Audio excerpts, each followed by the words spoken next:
오늘은 누가복음 강의 110번째 시간입니다. 낙심하지 말고 항상 기도하십시오. 이런 제목으로 말씀 증거하도록 하겠습니다. 우리가 지난주에 누가복음 17장 20절로 37절에 그 하나님 나라와 인자의 날에 관한 내용을 말씀 같이 나눴었습니다. 거기에서 하나님의 나라가 완성될 예수님의 재림 이전에 성도들이 필연적으로 경험하게 될 각종 여러 가지 고난에 대하여 말씀을 우리가 함께 나눴었습니다. 이제 본문에서는 어떤 시련 가운데서도 살아가면서 낙심하지 말고 항상 기도로 그 주님 오실 날까지 그날을 준비하면서 깨어 있으라는 그런 교훈을 우리에게 주는 것입니다. 본문 읽어가면서 설명해 드리도록 하겠습니다. 1절을 다시 또 읽겠습니다. 예수께서 그들에게 항상 기도하고 낙심하지 말아야 할 것을 비유로 말씀하여, 여기 항상 기도하고 낙심하지 말 것을 본절에서 가르치는 것은 17장에서요 인자의 고난과 인자의 날을 말씀하시는 가운데 이제 곧 다가올 십자가 순환을 앞두고 많은 환난과 핍박을 당하게 될 그 제자들을 향해서 간곡한 당부의 말씀이기도 합니다. 신자는요, 어떠한 시련이 있을지라도 낙심하지 말고 오히려 끊임없이 기도하여야 합니다. 여기서 끊임없이 기도한다라는 의미는 시간적으로 쉬지 않고 장시간 기도한다라는 것이 아니라 원하는 바를 선하게 이루실 때까지 끈질기게 기도하라는 것을 말하는 것입니다. 선하신 하나님의 뜻인데 한 번 기도하고 응답 안 해주는가 보다, 그게 아니라 그게 선하다고 생각되어지면 끝까지 끈질기게 기도하는 것입니다. 1절을 통해서 우리는 기도와 낙심이 관계가 있음을 알 수 있습니다. 늘 기도하라는 말씀은 항상 기도하라는 그런 뜻도 되지만 지속적으로 끊임없이 반복해서 기도하라는 것입니다. 그렇게 기도해야 하는 이유가 뭐냐? 낙심하지 않기 위해서. 여기 낙심이라는 단어는 국어사전에 보게 되면 바라던 일이 이루어지지 아니하여 마음이 상함. 내가 뭔가를 바랬는데, 기대했는데 그것이 이루어지지 않아서 마음이 상한 것입니다. 헬라어에서는 이 낙심이라는 단어를 어떻게 해석하냐면 마음을 잃다, 자신감을 잃다, 마음을 빼앗기다, 이렇게 번역합니다. 예수님께서 말씀하시는 낙심한다라는 말은 그냥 단지 우울해지거나 시험에 들었다 그 정도가 아니라 제자로서의 살아갈 자신감을 잃어버린 거예요. 또는 믿음을 잃은 경우를 말합니다. 그러니까 교회에 다닐 마음도 없어지는 거예요. 하나님을 찾고 싶지도 않은 거예요. 모든 것이 다 귀찮은 것입니다. 그게 낙심된 상태입니다. 그러니까 낙심이라는 단어는 믿음의 반대말로 받아들여야 합니다. 믿음이 있으면 낙심하지 않습니다. 반대로 낙심한다라는 것은 믿음이 지금 떨어졌다라는 거예요. 그래서 내 마음에 낙심이 자꾸 된다라는 것은 우리 하나님이 나에게 기도하라고 하는가 보다. 오늘 이 본문의 말씀을 듣게 하신 이유는 나에게 기도하라고 하는가 보다. 믿음이란 예수님의 말씀을 수용하고 받아들이는 것을 말하는 거예요. 그게 믿음이에요. 믿음. 그러니까 우리가 잠시 잠깐은 낙심할 수도 있어요. 왜? 인간인지라. 환경 바라보니까. 주님 바라보다가 파도 바라보면 물에 빠지듯이 우리가 주님 바라보고 막 열심히 달려오다가 때로는 지칠 때도 있어요. 그때 낙심이라는 이 마귀가 사용하는 도구가 탁 찾아온단 말이에요. 근데 이 낙심하게 되면 마귀가 좋아하고 우리의 이 내적 영성이 툭툭 떨어지는 것입니다. 그때 바로 알아차려야 돼. 그래서 이렇게 수요 예배가 필요하고 하나님 말씀 듣는 시간들이 필요하고 그래서 또 일어나는 거예요. 아멘. 낙심하지 말자, 낙심하지 말자, 낙심하지 말자. 3번 시작. 낙심하지 말자, 낙심하지 말자, 낙심하지 말자. 그 낙심하지 말아야 되는데 또 성전 예배당 문을 열고 또 나가면 한숨이 나오고 낙심이 돼요. 그러면 또 어떻게 해요?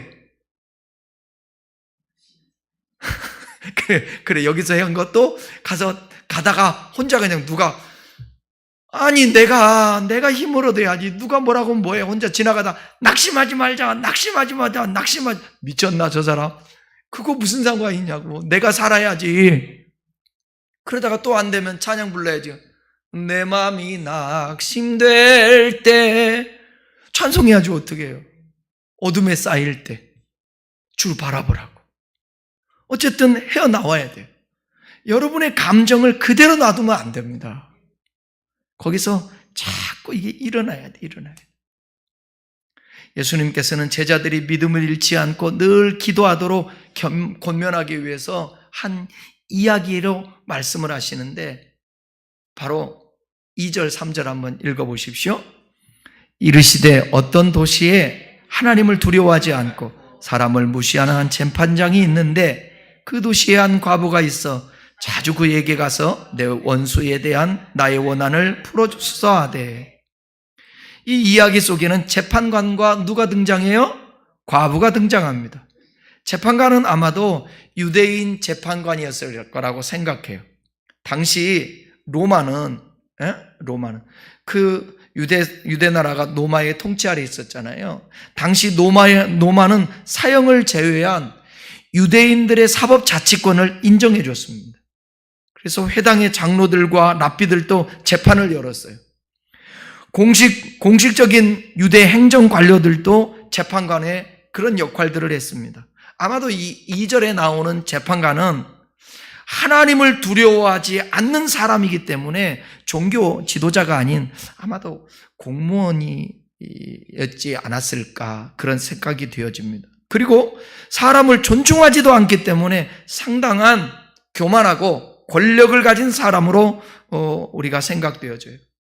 당시 로마 사회의 표현을 살펴볼 때 2절에 이 묘사된 재판관은 악한 사람이에요. 왜냐하면 로마 사회는 악한 사람을 표현할 때 신을 두려워하지 않고 사람을 존중하지 않는다라는 표현을 썼습니다. 그러니까 악한 사람은 신도 두려워하지 않아. 하나님 두려워하지 않고 사람을 존중하지도 않아. 교만한 사람이에요. 이 사람을 악한 사람이라고 정의했어요. 이 재판관이 어떤 행동을 했는지 본문에서는 구체적으로 이야기하고 있지 않지만 이 재판관은 불의하고 악한 사람입니다. 반대로 과부는 어떤 사람이겠어요? 돈도 없고 아마 친족도 없는 여인이었을 것입니다.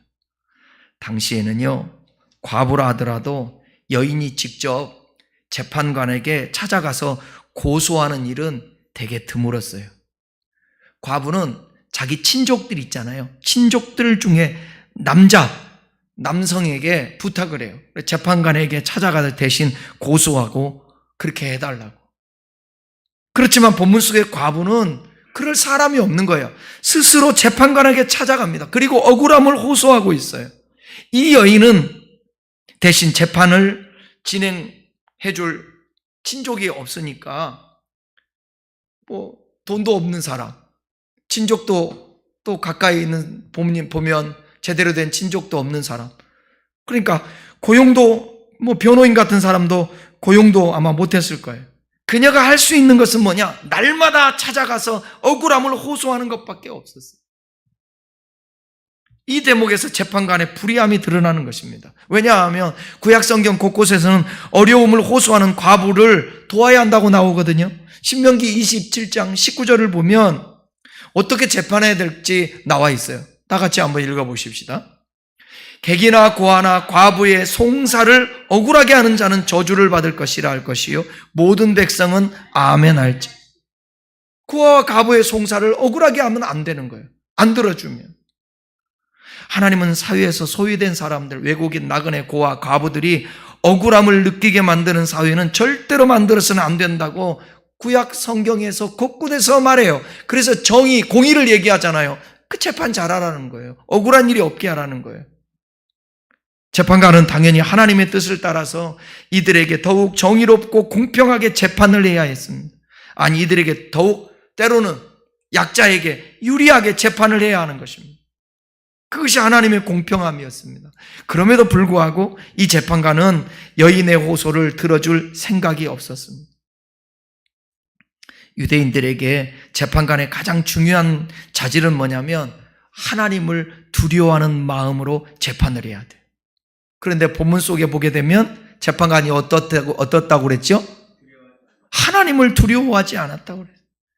사회에서 가장 소외받는 그 한 과부의 억울함도 풀어줄 생각이 없는 인정 없는 사람이었습니다.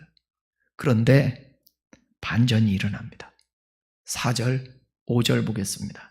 4절, 5절 읽겠습니다.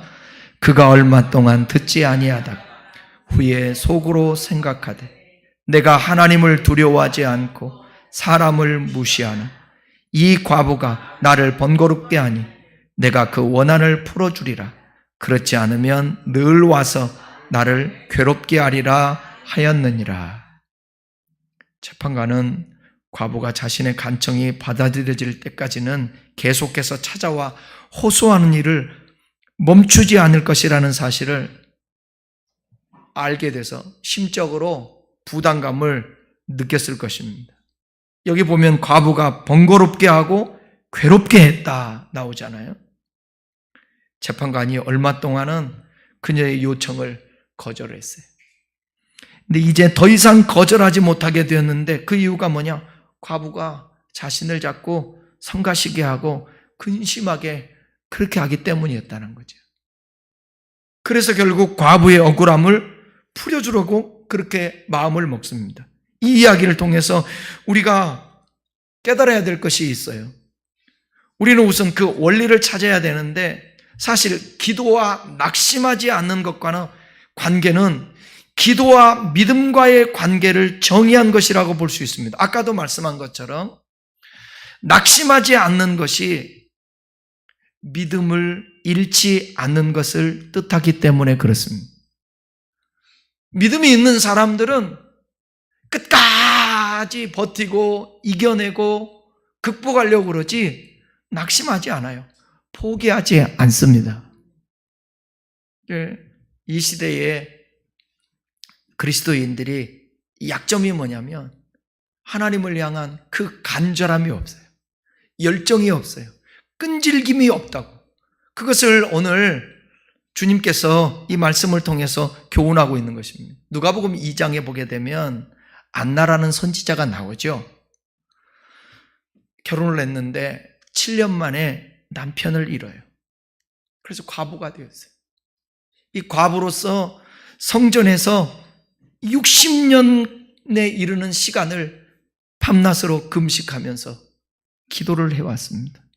그리고 아기 예수님을 보자 함께 이스라엘의 구원을 위해서 기도하는 동역자들에게 구원자가 왔다고 알렸습니다. 여러분 60년입니다. 60년. 기약이 없고 아무것도 보이지 않는 상황에서 오직 선지자들의 말씀을 믿고 이스라엘의 구원을 위해 기도한 이 한 과부의 모습을 누가복음은 그리고 있습니다. 그녀가 그 긴 시간 동안 믿음을 잃지 않은 이유가 뭐겠어요? 늘 깨어서 성전에서 기도했기 때문에 그렇습니다. 기도라는 거, 하나님의 약속이라는 것은 내가 원하는 때라든지 내가 기대하는 때가 아니에요. 히브리서 10장 보게 되면 26절인가요? 보게 되면 너희에게 인내가 필요함은 하나님의 뜻을 행한 후에 약속을 받기 위함이라. 인내하는 거예요. 인내하는데 그냥 인내하는 것이 아니라 하나님의 뜻을 행하는 거예요. 그 하나님의 뜻이 이 안나 선지자에게는 뭐였느냐? 성전에서 때로는 금식하며 밤낮 부르짖어 기도하는 것이었습니다. 그랬더니 메시아이신 예수 그리스도가 나시는 것을 그가 알게 되었어요. 그래서 구원자가 왔다고 선포하게 되는 것입니다.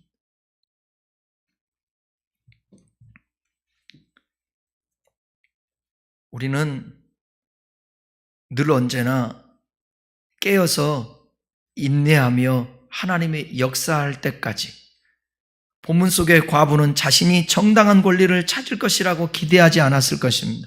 재판관이 악한 자였기 때문에. 그러나 포기하지 않았어요. 포기하지 않았어요.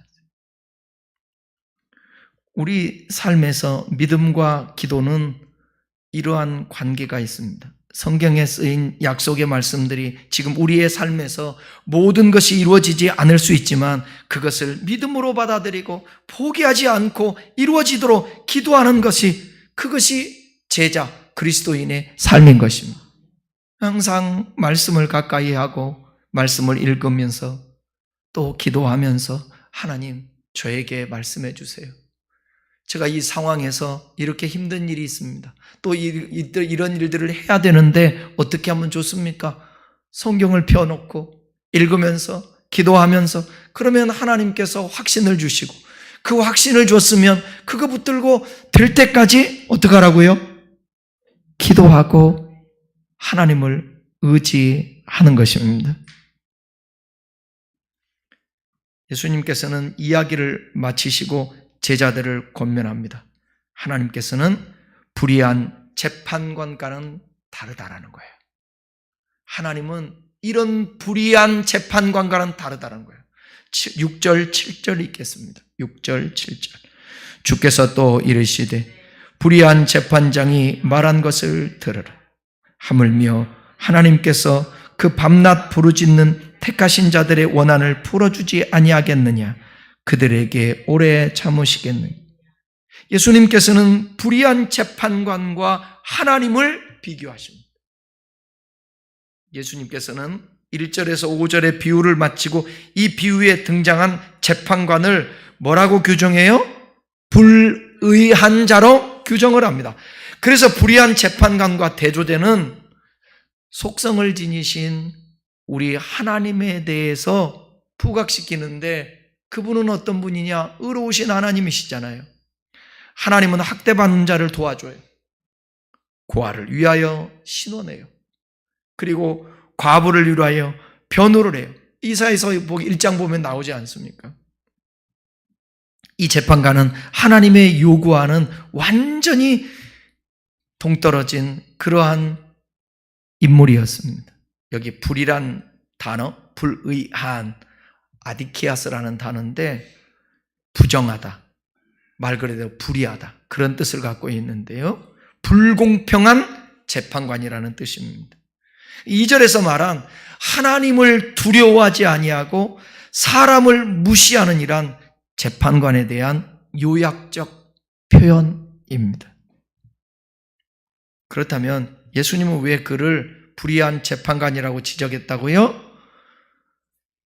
고아와 과부를 돌아보라는 하나님의 말씀을 어기고 그녀의 신원을 들어주지도 않고, 왜? 하나님을 두려워하지 않는 사람이라. 이 시대에도 하나님을 두려워하지 않는 검찰, 하나님을 두려워하지 않는 판사, 하나님을 두려워하지 않는 변호사, 법조인들이 얼마나 많은지 몰라요. 그런 사람들에 의해서 억울하게, 때로는 잘 판사가 법을 판단을 해서 정확하게 억울하지 않게 해주는 사람도 있고, 변호를 해줘서 억울하지 않는 사람도 있고, 청소년들의 범죄자의 아버지라는 그런 그 검사는 평생 아이들 자기 검사로서 번 돈 가지고 그 비행 청소년들 다 도와주고, 검사 입장에서도 그들을 어찌하든지 도와주기 위해서 법적으로도 많은 형을 받지 않도록 다시 사회에 나가서 정상적인 생활을 할 수 있도록 돕는 사람들도 있다. 그런데 권력의 눈치를 보면서 판사도 검사도 돈을 많이 먹고 변호를 억울하게 해주고 가해자 입장에 서서 그런 사람들도 참 많다라는 거예요. 여러분, 예수 믿는 사람들이 우리가 어떻게 이 세상에 살아가면서 불의하지 않고 완전히 깨끗하게 살 수 있겠습니까? 그러나 조금이라도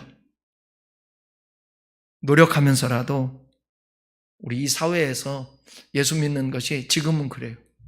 어디 나가서 전도지 나누면서 어디 나가서 예수 믿으라고 외치고 그럴 시대가 아니야.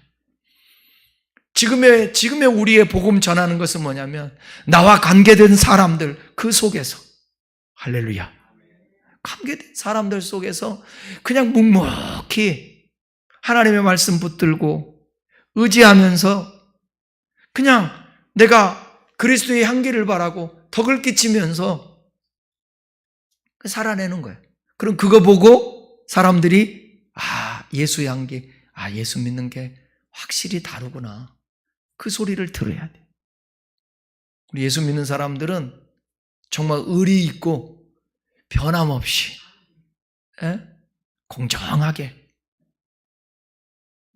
학연, 지연, 혈연, 그게 아니라 우리 예수 믿는 사람들은 하나님의 정의를 가지고 항상, 아마도 이 불의한 재판관이 돈이라도 있는 사람이 와가지고 권력 있는 사람이 와서 좀 이렇게 억울한 일이 있는데 좀 풀어주고 도와달라고 했으면 했을까요? 안 했을까요?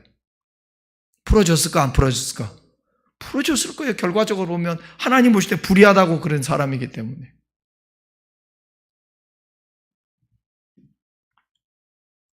절대 비교할 수 없는 대상을 비교하면서 제자들에게 주님은 약속의 말씀을 하십니다. 불의한 재판관도 과부의 억울함을 풀어준다.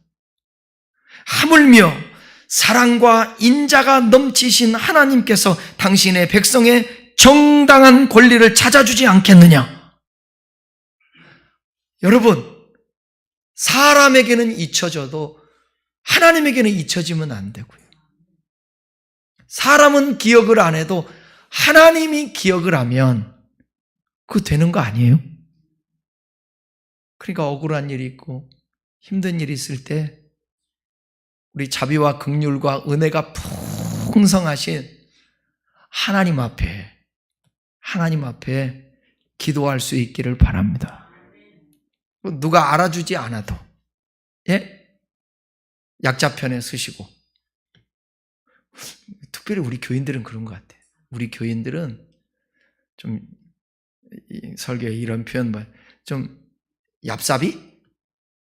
약삭 바르고 이쪽 붙었다, 저쪽 붙었다, 이랬다, 저랬다, 그런 사람은 없는 것 같은데 여러분들은 어떠세요? 여러분 안 그러죠?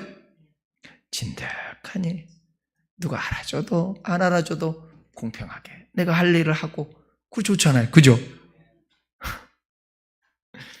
그저께인가? 그저께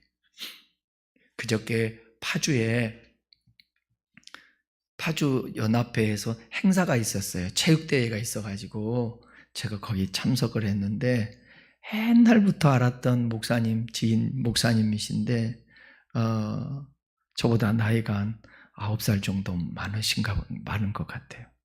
근데 그분이 옛날에 이제 목회도 하면서 군선교회 하신다고 그러시면서 우리 함께 모임이 있었는데 그 모임에서 이렇게 얘기한 거예요. 그분이 그래요. 내가 군선교 하려고 그러는데 여러분 한 구작씩만 도와주면 좋겠다고. 무슨 선교라고요?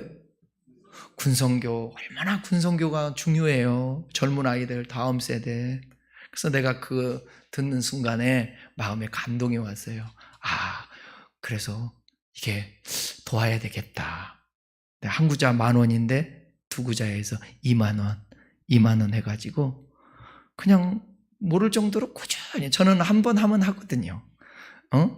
지금도 20년이 넘게 계속 한 곳 하는 곳, 교회에서 하는 거 끊을 수가 없잖아.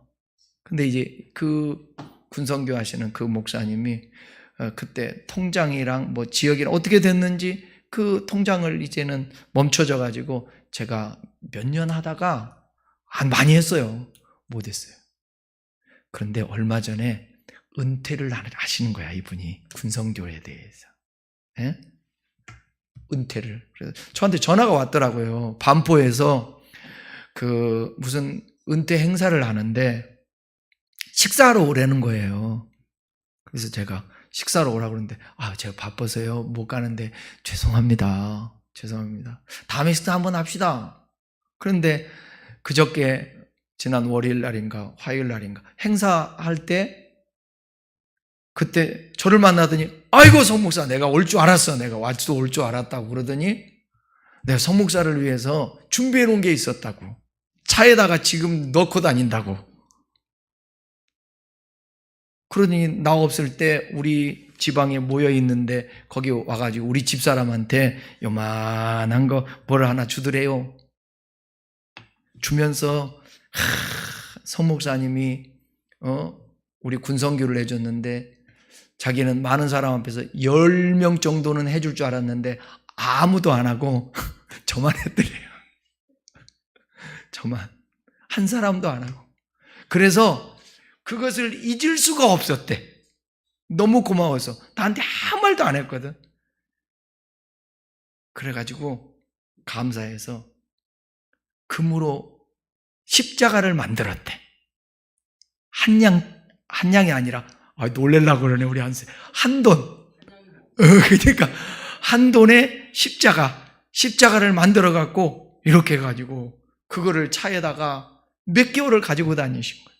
그러다가 어저께 만날 것 같아가지고 갖고 왔다고 하면서 우리 집사람 줬는데 집에 와서 보니까 진짜로 금 한 돈이더라고. 요즘 비싸졌어요. 금 한 돈에 요즘 한 30만 원, 40만 원 합니까? 돈이 문제가 아니잖아. 그래서 내가 또 하나 하나님 앞에 또 깨달은 게 있었어. 나는 새까맣게 잊고 있었어. 나는 일도 생각하지 않고 있었어. 당연히 군성교 할 수 있고 당연히 내가 한 것도 아니고 저는 절대로 내가 한다 뭐 한다 저는 생색내지 않습니다. 우리 교회에서 한다 생색내지 않습니다.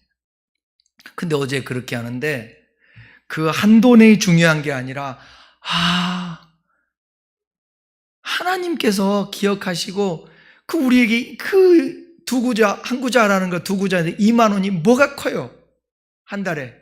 근데 그분에게는 너무너무 힘이 됐대.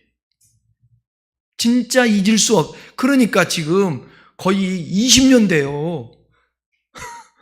내가 몇 년 했는지 모르겠어. 네? 근데 지금 기억하고 얘기를 하는 거예요. 내가 또 힘을 얻었잖아요. 하나님은 우리를 기억하고 계신다. 아니 여기 그러잖아요. 그렇게 불의한 재판장도 악한 재판장도 가서 사정을 하니까 들어주는데 선하고 의로우신 하나님이 안 들어주시겠어요? 아니 사람도 기억하는데 하나님이 기억하지 않겠어요? 그러면서 마음에 주님 감사합니다. 뿌듯하더라고. 감사합니다. 그게 다 여러분들의 상급 아니겠어요? 여러분들도 마찬가지예요. 누구에겐가 선을 행하고 누구에겐가 자비를 베풀고 그 손길 나는 기억이 안 나고 언제 그랬는가? 그래도 하나님은 그거 기억하잖아요. 그러니까 여러분 이 세상을 살아가면서 불의하지 말고 항상 정직하고 바르게 살아가는 거 그 하나님이 기억하신다. 사람은 기억하지 않을지 몰라도 하나님은 기억해 주시는 거예요. 기적이라는 건 여러분 대단해. 죽었다가 살아난 것이 기적이 아니라 하나님이 기억했다가 이래도 생각하지 않을 때에 정신 번쩍 나게 하나님이 기억해 주고 계시다라. 그게 하나님의 이렇게 지켜보고 종아 낙심하지 말아라. 왜 실망하냐? 내가 너를 기억하고 있다. 그 음성을 여러분 들을 수 있기를 바랍니다. 오늘도 주님께서 여러분 각자에게 주시는 그 마음이에요. 제발 낙심하지 말아라. 낙심하는 자는 기도하지 않는 자다. 믿음이 없는 자다. 오늘 이 말씀 들으면서 기도해라. 끈질기게 기도해라. 믿고 기도해라. 낙심하지 말고.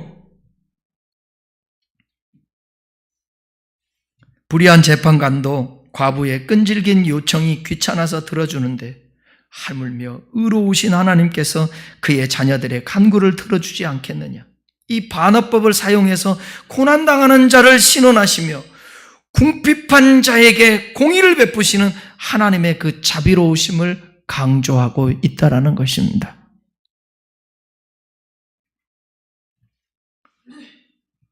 저는 성경에 히브리서에 나오는 우리를 동정하신다라는 그 말씀 있잖아요. 체휼하신다. 누가? 하나님이. 그러니까 저도 여러분 왜 실망되지 않을 때가 있겠어요? 내가 옛날에 이 찬송 많이 여러분 불렀었는데 기억나요? 어떤 날은 실망되고 울고 싶을 때도 많았지만 하나님의 자녀됨을 기뻐하면서 전했어요. 어떤 날은 진짜 울고 싶을 때가 막 어쩔 때는 실망하고 어쩔 때는 낙심하고 그럴 때 있지만 그래도 하나님께서 생각을 해보세요. 성경에 약속을 하는데 야 내가 아들 줄게. 1년이 가도 안 줘. 2년이 가도 안 줘. 몇 년 만에 아들을 줘요? 아브라함에게 이삭을 몇 년 만에 아들을 줘요? 25년 만에 아들을 주지 않습니까? 25년 만에. 그 25년이라는 세월 동안에 낙심하지 않았겠어요? 실망하지 않았을까요? 좌절하지 않았을까요? 그러니까 포기했으니까 이스마엘을 낳죠. 하갈에게서. 성경에 보게 되면 믿음의 사람, 진짜 나는 믿음의 사람이 누구라고 보냐면 난 노아라고 봐요. 노아. 히브리서 11장 7절에 노아는 여호와를 경외함으로 방주를 지어서 자기 가족을 구원했어요. 아무 일도 벌어지지 않는 상태에서 하나님이 뭐라고 그러냐면 노아야 방주를 지어라. 예? 왜요? 머지않아서 홍수가 나서 내가 쓸어버릴 것이다. 너는 저 산중턱에다가 방주를 지어라. 예? 산에다가요? 방주를 짓는 것입니다. 제일 방주를 짓기 시작했을 때 힘든 게 뭐였을까? 자기 가족들을 설득하는 거 아니겠어요? 아버지 미쳤어요? 여보 미쳤어요? 지금 뭐 하는 짓이에요? 근데 평상시의 삶을 믿음으로 살았기 때문에 아버지의 그 권유가 있는 거예요. 남편의 권유가 있는 거예요. 그래서 아마 따라줬을 거예요. 그리고 동네 사람이 지나가면서 손가락질 했을 거예요. 뭐 하는 짓이냐고. 근데 그거 개의치 않았어요. 누구? 사람 눈치 보지 않았어요. 누가 중요한 거예요? 하나님의 말씀. 그게 믿음이라고 하는 거예요. 우리가 포기하지 않고 실망하지 않고 하나님 말씀 믿고 의지하며 버티는 것입니다. 근데 그것은 그냥 버텨지나? 기도해야죠. 끝으로 예수님께서 제자들에게 이렇게 권면하십니다. 8절 읽겠습니다. 내가 너희에게 이르노니 속히 그 원한을 풀어주리라. 그러나 인자가 올 때에 세상에서 믿음을 보겠느냐 하시니라. 인자가 다시 올 때에 사람들의 마음은요 완악해져서 하나님이 그의 택한 백성들의 기도를 들어주신다라는 너무나도 분명한 그 사실조차도 거부하면서 그 마음에 의보다 완악한 마음이 가득 차서 기도하지 않는 거예요. 깨어있지 않는 것입니다. 여러분, 지금까지 아무 일이 안 벌어졌다고, 좋은 일이든 나쁜 일이든 오늘 내일 앞으로 또 아무 일도 안 일어나고 그냥 또 지금과 같은 일상적인 삶이 될 거라고 그 생각하면 안 돼요. 성경은 말합니다. 생각지 않은 때에 뜻밖의 인자가 오리라. 그런데 깨어있지 않는 거예요. 그래서 말세에 내가 너희에게 믿음을 보겠느냐. 여러분, 지금은 다들 보면 깨어있지 않고 너도 나도 기도하지 않고 그러고 있다고. 그러니까 뭐 기도 안 해도 괜찮아. 기도해도 별일 안 일어났어. 그렇게 생각하고 신앙이 무디져 있으면 안 돼요. 깨어 있어야 돼요. 한국교회의 심각한 점이 뭔지 아십니까? 모이기 힘쓰지 않아요. 기도하지 않아요. 하나님 말씀 붙들고 씨름하지 않습니다. 세상 사람들과 거반 다르지 않는 종교주의자가 되어 있다고.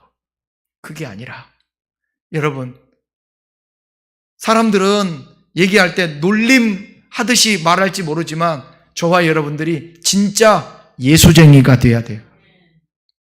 예수쟁이가. 어디를 가든지 예수쟁이가 돼야 됩니다.